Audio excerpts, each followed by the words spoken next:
Yo, what's going on, guys? And today I want to talk a little bit about a report. Scoot Henderson, Chris Paul. The Portland Trailblazers are allegedly interested in bringing Chris Paul to mentor Scoot Henderson. I want to hear your guys' thoughts on that one. I do like it. I also think people are going to look at Scoot Henderson's stats and be like, oh, he regressed. Actually, he progressed. He got better. So before we start today's video, let me hear your thoughts down below in the comment section. And if you guys agree with this report that's coming from Amico Hoops, saying, quote, the Blazers are among the teams that could have interest in Chris Paul should he not return to the Spurs, his source told Hoops Wire. Portland GM Joe Cronin has suggested he likes the roster as currently constructed, though those around the league have said the Blazers would like to add a veteran guard to mentor Scoot Henderson, end quote. And the report is just the Blazers could show interest, not that they do.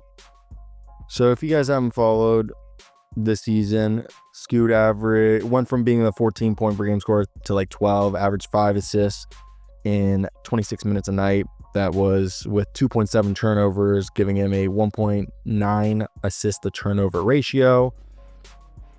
Now, if you look at that per 36, that's 3.64, and with 6.9 assists, almost about 7 assists. So almost a 2-to-1 assist to ratio, you could argue. And I think for a point guard, his assist ratio is right now just league average, which if he was a wing or a combo guard would be solid, but I think for point guards, you're expecting to have 2.5 or higher. So it's not a lead, it's not a bad thing, but neutral to slightly positive is the layman terms I would put it. Why would they want to do this? Chris Paul played 82 games. He actually started all of them, averaged like 8 and 8 almost, and was efficient. I think if you can have him be your sixth man, tell Scoot what to do. Look at how like Steph Castle played, and I think a lot of that is a result of Chris Paul helping Steph develop into a point guard. Because not that Steph wasn't a guard, I would say he was a bit more of a combo guard in college, but always flash point guard like abilities. And it seems that his time in San Antonio with Chris Paul really pulled out those, or extracted and untapped the potential he had as a facilitator and floor general. And if I'm Portland, I would like that. Now, if you don't watch the Portland Trailblazers, you wouldn't know that Denny Avdia is their primary shot creator, especially by the end of the season. This was a guy who was averaging 20 plus points, almost 10 rebounds, and like 7 assists a game. Something that we all said, if you guys had followed the channel for a while, was best case scenario potential for a guy like Denny. Now, did I think he was going to be this amazing? No. Like, this guy, if he goes into the season next year like playing how he did at the end of the year in 2025, he's probably going to be an all-star. Like, that's no lie. And Denny was at times just as much as of a facilitator and a floor general as Scoot was.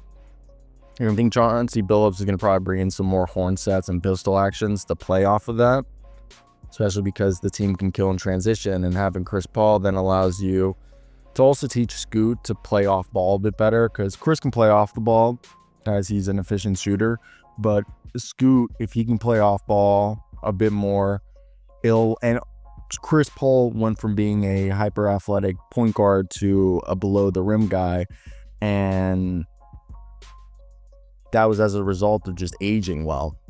So to me, when I look at this situation, I think, hey, Chris Paul can really help a team like the Trailblazers, who, if you hadn't also been watching the Trailblazers basketball, they closed the season off as a borderline play-in team. 36 and 46, the 12th seed. Really, they have a good core. They're not rebuilding, and a lot of their contracts are either expiring, or the only bad contract they have is Jeremy Grant.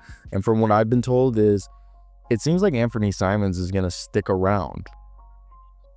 And I like what they're doing. Again, Tamani Kamara, all defense, had a phenomenal year.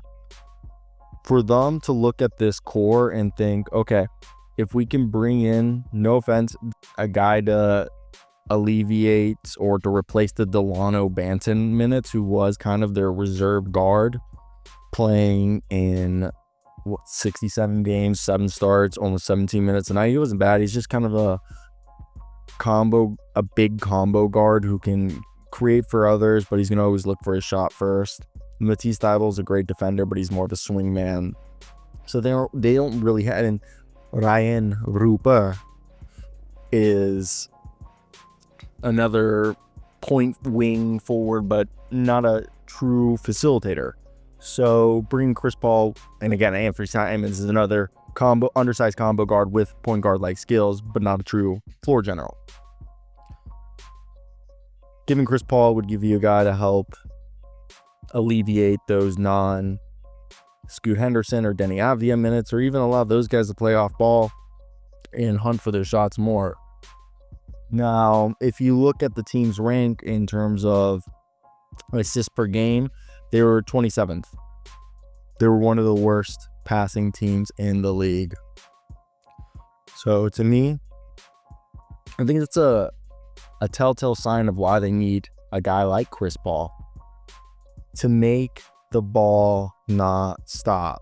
And I know that is also part Shaedon Sharpe, someone we haven't talked about.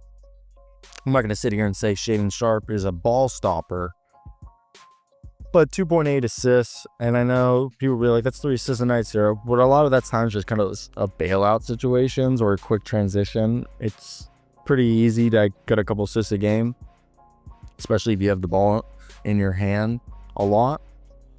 So to me, again, Chris Paul will allow you to run sets to set your guys up and allow these young guys to get better looks. Because another thing about this team was they're a squad that was 19th in 3-point makes, 14th in attempts, but 26th in percentage, 26th in field goal percentage, 9th in attempts, and 23rd in makes.